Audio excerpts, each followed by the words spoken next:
let's get real here. If you were starting a team today in the year of our Lord 2025, would you take David Pastrnak over Sidney Crosby?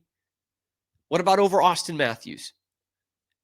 It sounds blasphemous, but based on where they are right now, their most recent seasons, their current roles, might not be crazy. In fact, I think it's the right call.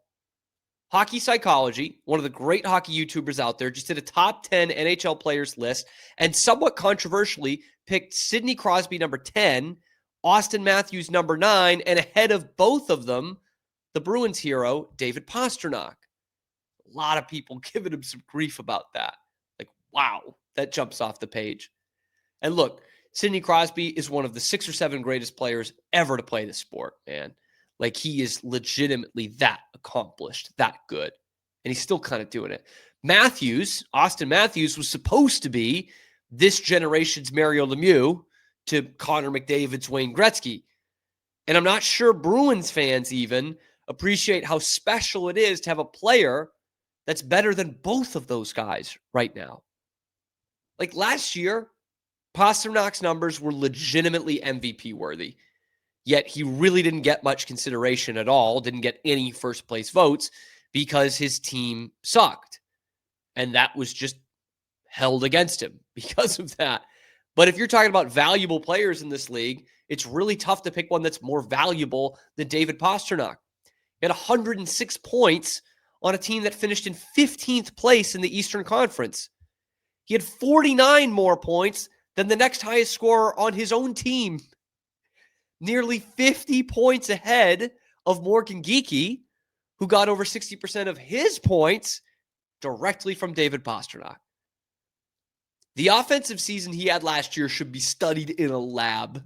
Like, that kind of stuff just isn't human. It's not. That's why he deserves to be on this spot. But let's look at the guys around him, man. Like, Sidney Crosby, still nuts. Still really good. And he only sits at 10 realistically because he's old. Like, he's 38, but he's still producing. Dude scored 91 points on a team that was neck and neck with the Bruins all year long last year for how bad they were. Like, a lot of people would throw Crosby on this kind of list and just be like, yeah, legacy pick. This is what he's done so far. No, this dude can still play. He can still play. 38 and still a point-a-game guy, still scoring 30 goals, still had a shooting percentage in the mid-teens, which is among some of the best in the league. He can still play at an elite level. But, like David Pastrnak, gets wasted on a pretty bad team that isn't getting any better. You know, he deserves 100,000% to still be on this list, Sidney Crosby. But what makes it all the more impressive after all that stuff I just gave you is the fact that Pops is ahead of him. Like, for as much credit as I'm going to give Hockey Psychology for knowing how much puck he knows and still put Sid in the top 10, got to give that extra credit for realizing that Pasta's better right now. Where I think this list gets really interesting in the year of 2025 is having Pastrnak ahead of a guy like Auston Matthews. Because again, Matthews comes into the league as the number 1 pick in the draft, and it almost would, in most other years, he would be seen as generational, but he comes a year after Connor McDavid, and so we don't necessarily think like that. But bursting onto the scene, Auston Matthews is like the next great one along with McDavid. If McDavid is the next Gretzky, Matthews is the next Lemieux. Like, that's kind of the way that NHL fans were thinking about this. Not that I disagree that Pastrnak should be ahead of him, but it does feel like a bold take. It does feel like something you'd get a lot of shrapnel for. I agree that Pasternak's better, but this is reputationally bold. I don't think there was any point in either of their careers, really, where even though Pastrnak came into the league, 2 years earlier than Matthews did, I don't think there was any point in their career where you were like, yeah, Pasternak's easily a better player than Auston Matthews. That was never the reputation. Okay? But coming off of last year, it works. Now, Matthews was hurt last year. How seriously, we really don't know. He played most of the season. And he didn't have a great season by his high standards, no matter how you cut it. His production dipped by 26 points. Or excuse me, production dipped from 26 goals, from 69 goals, very nice, leading the league, to 33. A year after he scored the most goals of anyone in the league since Mario Lemieux, almost 30 years before, he's suddenly just scraping by as a 30-goal scorer. His points dropped by 29 from 2024 to 2025. And look, his defensive game's improved. It's something that Pastrnak can't really hang his hat on. But Matthews couldn't muster a single goal at the Four Nations tournament. And couple that with his 2 playoff series wins ever in his 10-year career, and he has a reputation for not being a big game player. Like, that's the reputation that you get. Now, David Pastrnak does not have a Stanley Cup, but he does have a Game 7 overtime winning goal in a game against Auston Matthews. But when it comes to these kinds of lists, context is extremely important, right? Like seeing Crosby, what he's doing on a horrible Penguins team and keeping him in the top 10 overall is evidence of just that. Like, you need to take context in. But it's important to look at context the other way too. Not just looking at how bad everyone is around him and how great that makes a guy like Crosby or a guy like Pastrnak, but looking at it from the other side. Now, this doesn't necessarily diminish the fact that Auston Matthews is a supremely gifted hockey player, but from day one in the NHL, he's had the best combination playmaking and defensively sound winger in the entire league. Well, he had that guy. Mitch Marner's gone. And you have to wonder what that does to Matthews' numbers going forward. Like, even when Marner had his best statistical season in the NHL last year, when he finally gets to 100 points, Matthews' offensive numbers went down across the board. That's weird. Again, I'm not saying Auston Matthews is a bum. I'm not saying he's not a great player, but that is weird. And as his teammates get better, his own numbers got worse. And they did the same amount of winning in the playoffs. So it's not like this whole, Steve Yzerman under Scotty Bowman's sacrifice for the common good, where his numbers continue to go down, but his defensive play gets more sound and the team gets better. It's not necessarily that. The team's not getting any better. They're still good. They're not good enough. Here's where the context is really going to set Pastrnak apart from everybody else, I would say. 3 years ago, David Pastrnak played on a line with 2 future Hall of Famers. Played with Brad Marchand and Patrice Bergeron and scored 113 points to go with his only 60-goal season of his career so far. And when you play alongside 2 Hall of Famers, you can make it look easy, right? But then 2 seasons ago, Marchand was kind of moving in between that line and the second line. So Pasta got a ton of time with James Van Riemsdyk and Danton Heinen, with Charlie Coyle centering the line. He scored 110 points. You -3 from playing on a line with Marchand and Bergeron to playing on a line with Danton Heinen and Charlie Coyle. How about this season when he played with Morgan Geekie, Elias Lindholm, and Pavel Zacha? He still scored 106 points. He still scored 40 goals. He's only down 7 points on a line with Geekie, Lindholm, and Zacha than he was on a line with Marchand and Bergeron. That is crazy. Like, that is nuts, man. There's no other 100-point scorer in the NHL that's doing this. Nobody that's doing it at the level of David Pastrnak. No one that is consistently putting up the numbers that are among the best in the NHL, while the quality of their line mates drastically dissipates each and every year at this point. Like, that is a humongous drop-off from where they were in 2023 to where they were at 2025. And David Pastrnak just keeps going.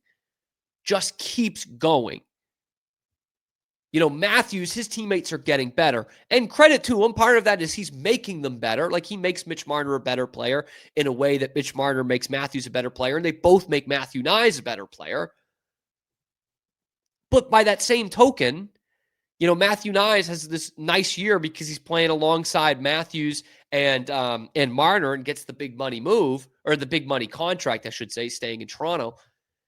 Morgan Geekie was released by the Seattle Kraken a year and a half ago, 2 years ago. This team that has no idea what they're doing and is one of the worst in the league. He became a 30-goal scorer playing alongside David Pastrnak. That's no small feat. Danton Heinen got a contract because he was playing with David Pastrnak. Morgan Geekie got a contract extension because he was playing with David Pastrnak. Now, does Pasta's defensive game leave a lot to be desired? Yeah, absolutely, man. But he's a scorer. He's one of the most dynamic offensive players in the world. Like, that needs to be taken into account. I feel like I'm doing a Trent Alexander-Arnold comparison here. Like, yeah, he's not much of a defender. No, is Nikita Kucherov? Is Nathan MacKinnon? They're okay. They're fine. But do you care about that? No, you don't. And to give Pastrnak a little bit of slack here, you didn't exactly teach him the defensive ways when he was breaking through the ranks with the Bruins, because you didn't need to. You had a bunch of guys for that. You had a bunch of two-way guys. The problem is you didn't replace any of them. So then Pasternak's like, what? I'm entering into my prime and you just don't want me to score goals now? You want me to be a defensive guy? Again, that time may come in his career like it did for a guy like Steve Yzerman, but he's a lot more like Teemu Selanne in that sense than he is Steve Yzerman, right? It's not his fault you can't replace any of the two-way guys. But on a team that was 28th in scoring last year in the entire NHL, David Pastrnak was third in the entire league in scoring. In one of the worst offensive environments in all of hockey. Well, when you have a shot like that, you're probably just a power play merchant, right? No, try again. No one, not Connor McDavid, not Leon Draisaitl, not Nathan MacKinnon, not even Kucherov, had more even strength points last year than David Pastrnak. No one. 83 of his 106 points came at even strength. No one in the league had more. So when the ice was at its most congested, and when the opposing team literally only had to focus in on one guy in black and gold, David Pastrnak still delivered like a top 10 player in the league. And if you're looking at forwards, he's a top 5 forward in the league. So then it comes back to the original question. Who am I starting a team around? Give me the guy who has 10 more good years left in him. And give me the guy who doesn't need stars around him to produce. Crosby only has one of those things in 2025. It's not his fault he doesn't have 10 more good years in him. Auston Matthews only has one of those things. David Pastrnak has both. And it sucks when I hear Bruins fans, and it's a minority, but they're out there, and I hear god-awful Boston Sports Talk Radio, Mike Velker, saying how bad David Pastrnak is because he's not Patrice Bergeron. He's not a Selke candidate. And so David Pastrnak sucks. He's putting up these numbers with genuine fringe NHL guys. Fringe NHL guys, some middle six guys at best, is what he's doing with these guys right now. And he could be playing on a line this year with Matthew Patra just to get him acclimated to the NHL. Like, none of these other players, no Nathan MacKinnons or McDavids or Draisaitl's or Kucherovs or Crosby's or Matthews's, are having to deal with what David Pastrnak is dealing with right now. And it just sucks that we're not 100% on board with how good this guy is. He's probably, if they don't F it up and they keep him around, he's probably going to be the Bruins' all-time leading scorer. And he'll deserve it. At least their all-time leading goal scorer. And he'll deserve it, man. Of course, what this goes to show mainly is that the Bruins really can't completely waste his prime. It does still worry me. I'm not going to lie to you guys. You're talking about a guy who's, 29 now? Just turned 29 in May. Like, these are his prime years. And the team's going in the wrong direction still. And the GM is really not making bold enough moves to say, we're going to go in on it right now, while Charlie McAvoy to a lesser extent, but David Pastrnak is right in smack dab in the middle of his prime. And you risk, by doing that, you risk a couple years from now, him going to some other contender, like someone going to the Florida Panthers and seeing him have to go down there to win a Stanley Cup. It would be really, really sad if Pasta can't win a cup in Boston, if he has to pull a Ray Bourque kind of thing. That was embarrassing enough when it happened to Bourque. If it were to happen to Pastrnak too, and then your two all-time leading scorers both did the same thing at the end of their career, that would be really, really sad. But take a look at this picture, man. Pastrnak and Crosby, cut from the same cloth at this point. You know, both are dealing with nothing. Both don't have great defensive games at this point. Crosby's defensive game is certainly dipped. Well, at a time was a very, very, the best two-way center in hockey, obviously. But those two guys, they're both in the top 10 right now. But if I had to start a team today, it's around David Pastrnak. He can give me 10 more years. He can give me unreal production with very little around him. And you might say, oh, well, Cam, look what that got him in the standings. Yeah. But you remember the line he played on in 2024? Do I need to go over that again? With Danton Heinen and friggin' Charlie Coyle? They won a playoff series that year. They almost won the division. They won a playoff series because he scored a Game 7 overtime winner. Need I say more? Yes, David Pasternak's a top 10 player in the NHL. He might be a top 5 player in the NHL. And it's about time we, the fans, all of the fans, appreciate that more. And more importantly, it's time for the general manager to appreciate that a little more and put a team around him that is capable of leading him to his first Stanley Cup sometime in the next couple of years. But guys, let me know what you think in the comment section below. This might get people all kinds of fired up. Is David Pastrnak a better player than Auston Matthews right now? Is David Pastrnak a better player than Sidney Crosby right now? Let me know in the comment section below. Then be sure to like the video, subscribe to the channel. We come at you every weekday live at high noon Eastern time on YouTube and then wherever you get your podcasts as well. I'm Cam Stewart, your host. That's why it's called The Cam Show. We're talking Bruins all the time. Zach Burke is behind the glass, keeping us on the air. Your lunchtime alternative to Boston Sports Talk Radio every single weekday. So check out the other videos on the channel, talking Bruins, Red Sox, everything else going on in the world of Boston sports.